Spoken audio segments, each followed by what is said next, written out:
Hi friends, welcome to my exam 100. இந்த வீடியோல நம்ம எதை பத்தி பார்க்க போறோம் அப்படினா ரொம்ப ஒரு அருமையான ஜாப் பத்தி பார்க்க போறோம். ஃபுட் கார்ப்பரேஷன் ஆஃப் இந்தியா மத்திய உணவு கழகத்துல இருந்து ஒரு பிரம்மாண்டமான வேலைவாய்ப்பு அறிவிச்சிருக்காங்க. கிட்டத்தட்ட 4000க்கு மேற்பட்ட காலி பணியிடங்கள் அறிவிச்சிருக்காங்க. சோ இதுக்கான குவாலிஃபிகேஷனை பொறுத்த வரைக்கும் எனி டிகிரி நீங்க எந்த டிகிரி படிச்சிருந்தாலும் அப்ளை பண்ணலாம். அதுல இருந்து பர்టిక్యులர் டிகிரி வரைக்கும் நிறையவே கொடுத்திருக்காங்க.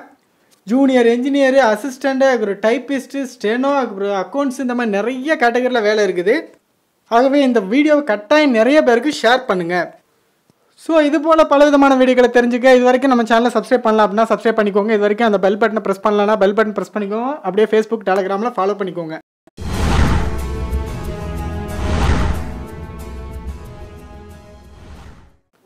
ஸோ ஒவ்வொரு சோன் வைஸாகவே வேகன்சி கொடுத்துருக்காங்க. நார்த் சோனு, வெஸ்ட் சோனு, அந்த மாதிரி நம்மளுக்கு தேவையானது சவுத் சோனு. ஸோ சவுத் சோனை பொறுத்த வரைக்கும் எந்தெந்த ஸ்டேட்னா வருது அப்படிங்கிறத இந்த நோட்டிஃபிகேஷனில் கொடுத்துருக்காங்க. ஸோ மற்ற விவரம் எல்லாத்தையும் இந்த நோட்டிஃபிகேஷனில் கொடுத்துருக்காங்க, பார்த்து தெரிஞ்சுக்கோங்க. ஸோ தமிழ்நாடு, ஆந்திரா எல்லாமே சவுத் சோனில் தான் வரும். ஸோ வேலை இடத்தை பொறுத்த வரைக்கும் ஆல் ஓவர் இந்தியா. ஸோ தமிழகத்துலேயும் வேலை இருக்குது. ஸோ சவுத் சோனை பொறுத்த வரைக்கும் ஜூனியர் இன்ஜினியர், ஸோ சிவில் இன்ஜினியரிங்கில் பொறுத்த வரைக்கும் 26 வேகன்சி இருக்குது. ஜூனியர் இன்ஜினியர், எலக்ட்ரிக்கல் மெக்கானிக்கல் இன்ஜினியரை பொறுத்த வரைக்கும் 15 காலிப்பணியிடம் இருக்குது. ஸ்டெனோ கிரேட் 2 பொறுத்த வரைக்கும் 7, அதுக்கப்புறம் ஏஜி 2 ஹிந்தியை வந்து ஒரு 15 இருக்குது. ஹிந்தி டைப்பிஸ்ட்டை பொறுத்த வரைக்கும் ஒரு 3 காலிப்பணியிடம் இருக்குது. ஸோ ஏஜி 3 வந்து ஒரு 159 காலிப்பணியிடங்கள் இருக்குது. ஸோ அசிஸ்டன்ட் கிரேட் 3 ஜென்ரல் வந்து ஒரு 159 காலிப்பணியிடங்கள் இருக்குது. மற்ற எல்லாமே எந்தெந்த கம்யூனிட்டிக்கு எவ்வளோ அப்படிங்கிறத தெளிவாக கொடுத்து. ஸோ அசிஸ்டன்ட் கிரேட் 3 அக்கௌண்ட்ஸை பொறுத்த வரைக்கும் ஒரு 48 காலிப்பணியிடங்கள் இருக்குது. அசிஸ்டன்ட் கிரேட் 3 டெக்னீஷியன் பொறுத்த வரைக்கும் 54 காலிப்பணியிடம். அடுத்து அசிஸ்டன்ட் கிரேட் 3 டெபார்ட் பொறுத்த வரைக்கும் ஒரு 213 காலிப்பணியிடங்கள் இருக்குது. ஸோ டோட்டலாக சவுத் சோனை பொறுத்த வரைக்கும் 500க்கும் மேற்பட்ட காலி பணியிடங்கள் இருக்குது. ஸோ இந்த போஸ்ட் கேட்டகரியில் பார்த்தீங்கன்னா அசிஸ்டன்ட் கிரேட் 3 ஜென்ரல் ஒரு 159 காலி பணியிடம் இருந்துச்சுல்ல, ஸோ அது வந்து எனி டிகிரி குவாலிஃபிகேஷன். ஸோ அது மட்டும் இல்லாமல் அசிஸ்டன்ட் கிரேட் 3 டெபார்ட் ஒரு 213 காலி பணியிடம் இருந்துச்சுல்ல, ஸோ அதுவும் ஒரு any degree qualification. So qualification பார்க்குறதுக்கு முன்னாடி இம்பார்ட்டன்ட் டேட்ஸ் பார்த்துட்டு வந்துடும். நீங்கள் எப்போதுலேருந்து இது நீ அப்ளை பண்ணலாம் அப்படின்னா நீங்கள் ஆன்லைனில் தான் அப்ளை பண்ண போகிறீங்க. பிப்ரவரி 23 மார்ச் 25 வரைக்கும் நீங்கள் வந்து அப்ளை பண்ணிக்கலாம். ஓகேவா? உங்களோட ஹால் டிக்கெட்டை பொறுத்த வரைக்கும் 15 எக்ஸாமுக்கு 15 நாளுக்கு முன்னாடி வந்துடும். ஸோ எக்ஸாம் எப்போ நடக்கும் அப்படின்னா மார்ச், ஏப்ரல், மேல டென்டேட்டிவாக நடக்கும். அதில் ஏதாவது ஒரு மந்த்தில் நடக்கும்னு சொல்லியிருக்காங்க. Official website fci.gov.in. ஸோ இந்த வெப்சைட்டில் தான் உங்களுக்கு ஹால் டிக்கெட்டு இந்த மாதிரி அப்ளை பண்ணுறது எல்லா டீட்டெயில் தான் பண்ண போகிறீங்க. ஹால் டிக்கெட்டு பொறுத்த வரைக்கும் உங்களுக்கு வந்து ஒரு அலர்ட் வரும். ஸோ அது மூலமாக நீங்கள் டவுன்லோட் பண்ணிக்கலாம். ஸோ அடுத்ததாக குவாலிஃபிகேஷன் பார்ப்போம்.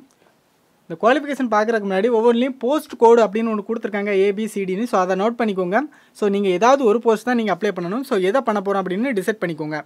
ஜூனியர் இன்ஜினியர் சிவிலை பொறுத்த வரைக்கும் நீங்கள் டிகிரி இன் சிவில் இன்ஜினியர் படிச்சிருந்தாலும் எலிஜிபிள், இல்லைனா டிப்ளமோ இன் சிவில் இன்ஜினியர் படிச்சிருந்தாலும் எலிஜிபிள். ஆனால் டிப்ளமோ படிச்சிருந்தீங்கன்னா உங்களுக்கு 1 இயர் எக்ஸ்பீரியன்ஸ் தேவை. டிகிரி படிச்சிருந்தா எக்ஸ்பீரியன்ஸ் தேவையில்லை. அடுத்து ஜூனியர் இன்ஜினியர் எலக்ட்ரிக்கல் மெக்கானிக்கலை பொறுத்த வரைக்கும் degree in electrical R mechanical படிச்சிருந்தாலும் எலிஜிபிள், இல்லைனா diploma in electrical R mechanical படிச்சிருந்தா எலிஜிபிள். பட் டிப்ளமோ படிச்சிருந்தா உங்களுக்கு 1 இயர் எக்ஸ்பீரியன்ஸ் தேவைப்படும். ஸோ இந்த மாதிரி குவாலிஃபிகேஷன் டீட்டெயில்ஸ் எல்லாமே இந்த பிடிஎஃப்பில் கொடுத்துருக்காங்க, செக் பண்ணிக்கோங்க.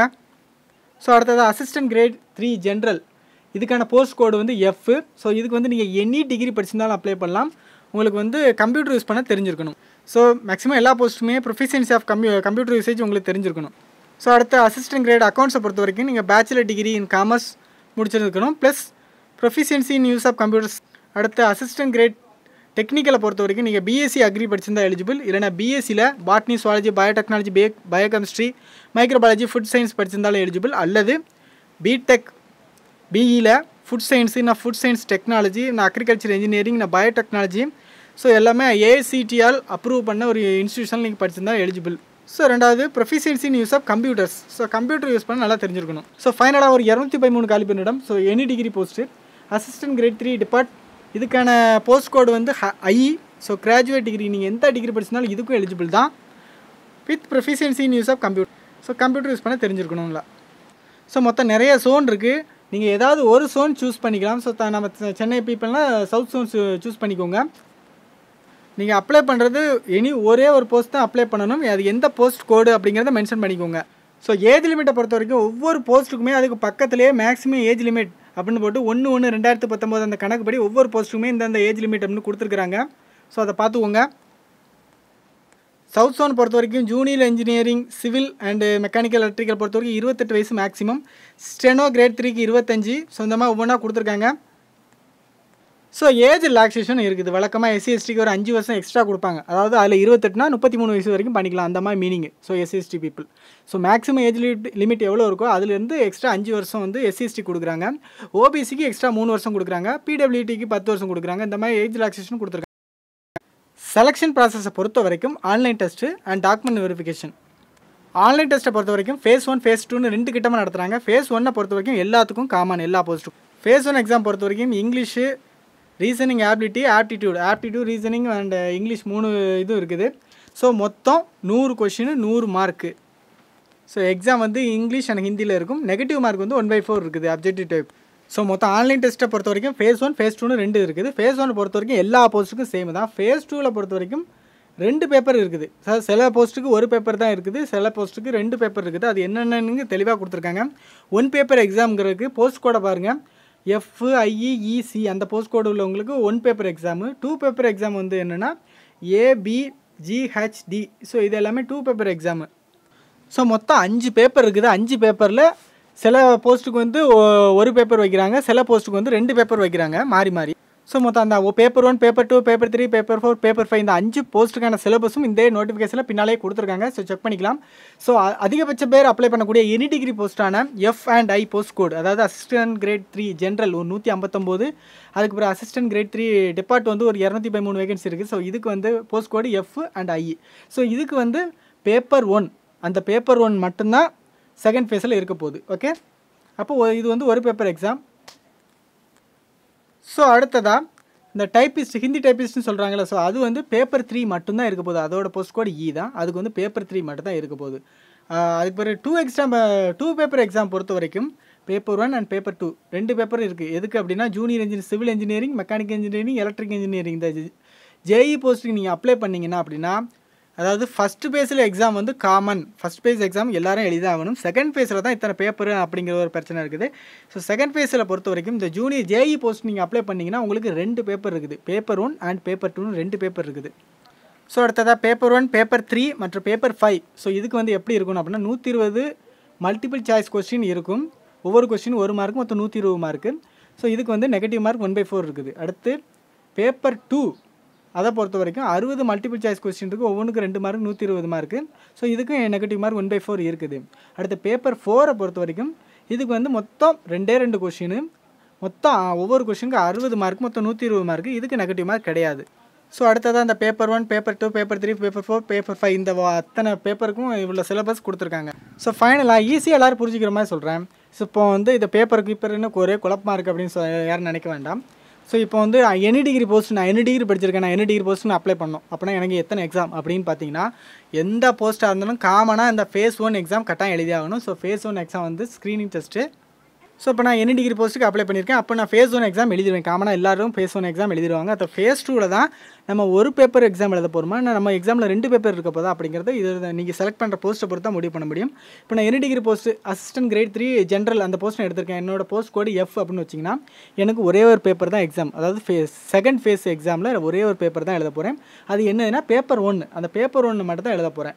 ஸோ அடுத்தது இப்போ நான் ஒருவேளை அசிஸ்டன்ட் கிரேட் 3 டிபார்ட் அதை எடுத்திருக்கேன் அப்படின்னா எனக்கு செகண்ட் ஃபேஸில் ஒரே ஒரு பேப்பர் தான் இருக்குது, நான் அதான் எழுத போகிறேன். ஒருவேளை நான் இப்போ ஜூனியர் இன்ஜினியருக்கு அப்ளை பண்ணியிருக்கேன் அப்படிங்கிற பட்சத்தில் உங்களுக்கு ஃபேஸ் 1 பொறுத்த வரைக்கும் இது காமனாக எல்லோரும் எழுதி ஆகணும். ஃபேஸ் 1 எக்ஸாமுக்கு இதே எழுதணும். ஃபேஸ் 2 பொறுத்த வரைக்கும் உங்களுக்கு வந்து 2 பேப்பர் இருக்கும். ஏன்னா அந்த கட்டத்திலே கொடுத்துருக்காங்க 2 பேப்பர் எக்ஸாமில் உங்களுக்கு 2 பேப்பர் இருக்கும். ஸோ அந்த ஜூனியர் இன்ஜினியரிங் நீங்கள் அப்ளை பண்ணிங்கன்னா உங்களுக்கு 2 பேப்பர் இருக்கும். ஒன்று பேப்பர் 1 அண்ட் பேப்பர் 2 அப்படின்னு 2 இருக்கும். ஸோ ஃபேஸ் 1 எக்ஸாம் பொறுத்த வரைக்கும் சென்டரை பொறுத்த வரைக்கும் சென்னை, கோயம்புத்தூர், ஈரோடு, மதுரை, நாகர்கோவில், சேலம், திருச்சி, திருநெல்வேலி, வேலூரில் நடக்குது.